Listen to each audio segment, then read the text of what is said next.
መልካም አባት ስለሆነ ስላስራት አባትነት በጥቂቱ ለመናገር ልጁ በአካቶ ትምህርት ቤት እንድትከታተል ትምህርት ቤት ስትገባ በዛ ሰዓት የነበረው ችግር ልጁን ትምህርት ቤት ሊያስውላት እንደማይችል ስለገባው አብራት ትምህርት ቤት ወንበር ላይ ተቀምጦ ከመማር ይጀምራል። ስለ ልጁ ሁሉም ወላጅ እንደሚያደርገው ዋጋ የከፈለ ተብሎ የሚነገርለት ብቻ አባት አይደለም። የራሱን ህይወት፣ የራሱን ነፍስ፣ የራሱን ልብ፣ የራሱን አይምሮ በብሬን ሰውነት ውስጥ ራሱን አድርጎ መስዋዕት የሆነ ትልቅ አባት ነው። ብርቱና ለመግለጽ የሚከብድ መስዋዕትነትን ያደረገ ጀግና አባት ነው።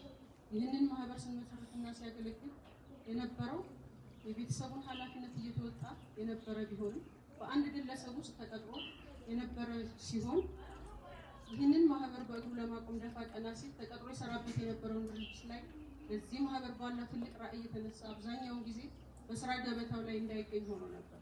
በዚህም ምክንያት ስራውን ያጣ መሆኑና ለዚህ ማህበር ዋጋ የከፈለ መስራች ባለ ራዕይ ሲሆን በሁሉም አቅጣጫ በአንድነት በኢትዮጵያ ማህበር ውስጥ በሁሉም ቦታ እጁ አሻራ ያለበት ራሱ